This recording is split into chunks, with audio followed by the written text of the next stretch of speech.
nobody has ever seriously suggested that Sanders supporters will vote for Trump. So when you get a poll that comes up or with the headline, Sanders supporters prefer Clinton to Trump. Well, no shit. as though there was ever any chance that Sanders supporters were going to vote for Trump, right? It's like, what logic? You know, you just spent, all of this time, you know, fighting for a left-wing candidate, and then you're going to vote for Donald Trump. It's the lack of intelligence that the political intelligentsia gives to voters is just remarkable. They think that you're so stupid that you can't tell the difference between Donald Trump and Bernie Sanders. That's how stupid they think you are.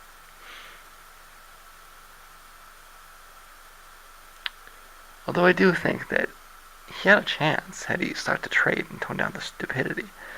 It's still probably his best tactic, even though he's, not going to get anywhere with it. But I mean, it's the best of a bad bunch. It may be true that most people realize that he's not going to build a wall or ban Muslims. But the thing is that it also follows that he's not going to pull out of NAFTA either. He just has no credibility at all. What he says is absolutely meaningless. So the problem with Clinton is that you think she's a liar and that, she's only in it for herself, and that you can't believe a word she says, then how is Trump a solution? He's not a solution. What Trump says is absolutely meaningless, and he has no credibility, and he's just in it for himself. And that's the way that people see it, right? Is that Clinton and Trump are the same. To a Sanders supporter, they come off as interchangeable. So the reverse of that is that Trump doesn't seem so scary because he doesn't seem like he's really any better or worse than Clinton, but just more or less the same.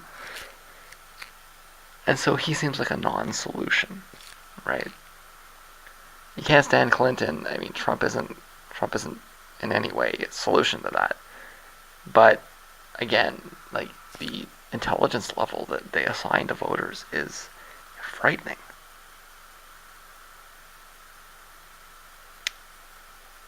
The question is how many of those Sanders supporters will ultimately move to Stein, as Clinton reverses the minor concessions that she's made in the general, not how many will move to Trump. Okay. Something else, though. Analysis of the detailed poll findings also suggests that Sanders voters could help Clinton recapture support from young people, union members, and voters in the Midwest and Northeast. Okay. You didn't need a poll for that. Right? Sanders does much better with young people. But you haven't answered the question as to why they would want to. Can you give me one reason that a Sanders voter should vote for Clinton? One reason. Trump Eats Children is a good plot for a cartoon show, but it's not a very good argument that you should vote for Clinton. Now, I want to be clear. I'm not suggesting that you're going to see a poll with the Greens competitive anytime soon. Okay, I think the libertarian thing from Sanders voters is probably a knee jerk. If you want the knee jerk, that's where it is there. Okay, it may be reflective of ignorance or identity politics or a bit of both. 15% seems like a lot, but 15% of 18% is less than 3%, and that's what you're looking at, right? We do live in a patriarchal society. It may be clueless and ignorant to label Bernie supporters as bros or suggest that her gender is what's pushing opposition to her. Hey, Hillary, how many kids did you kill today? But one would nonetheless expect some level of gender-based reactionary rejectionism, right? 3% seems like the right number. The Sanders to Johnson swing may be a good metric to gauge how much it is that sexism is actually a problem. I mean, why else would you vote for Gary Johnson after supporting a candidate that wants single-payer health care and state-funded tuition? You'd have to be either entirely clueless or hopelessly sexist. I'm pretty critical of identity politics, but it has a use.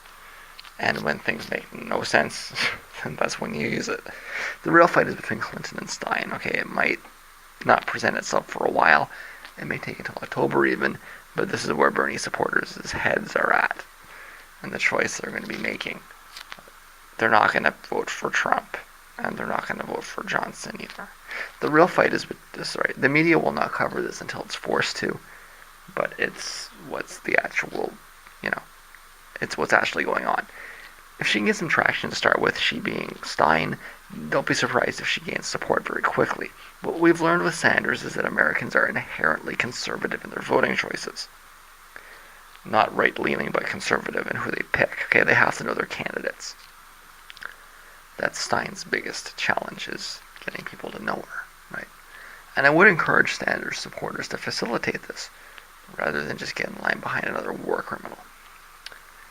If you can't make sense of what you're seeing in front of you with logic and policy-based analysis, then you need to look at other explanations, and identity politics are as valid as any other. To specifically explain how very small numbers of voters react in totally irrational ways. That would be the Sanders to Johnson swing. It's when people start using it's when people start using identity politics as a dominant tool of analysis, or suggest that identity is more important than ideology. That's when I push back and I say this is bullshit, okay? It's a banker's wet dream. It's some kind of vulgar Gramscian brainwashing through advertising. Divide and conquer, so of course it gets pushed down. They want to be able to control you that way. But it's almost always very easily deconstructed as nonsense, and I've done that on this page. What the system wants is to be able to Manchurian candidate you by your identity. Just to push a few buttons and get every gay Eskimo with a pet squirrel to behave the same way. They want to destroy your individuality in favor of a constructed identity that they can download into your brain from head office. The tools are still pretty crude: advertising, TV, movies, mainstream music, just media in general, but they're developing, and they've managed to capture a large swath of the left. Eventually they may be able to trigger you. Trigger? Trigger warning. It's usually deconstructed, and it's usually in the class. Very easily, with little effort. But it's not some accident that the media goes out of its way to obscure things and break you into these atomized advertising demographics. They hope it's self-fulfilling, but, leave it to the misanthropic cynic to have more faith in human individuality than that. So yeah, there's going to be people that will not vote for Clinton because she's female. There will also be people that will vote for Clinton because she's female. But you need to measure it at small amounts of the total population. Like 2 or 3% is about right, not like 40% of all voters in the primary. And you'll see it more or less balanced out in the end, right? So the 2% of people that refuse to vote for a woman will be balanced out with the 2% that will only vote for a woman. And, that's hopefully, well, even that is like, I say hopefully it'll go over time, but it's, if it was 20%, you could say that, right? I think that we've already come to the point where, it's not a substantial voting concern for people, right? So, anyways, that's that. The idea that you're going to see Sanders supporters move to Trump, it's ridiculous, right? They want out, but they want out the other direction, right? It's this whole don't blame me, I voted for Kodos, right? It's ridiculous.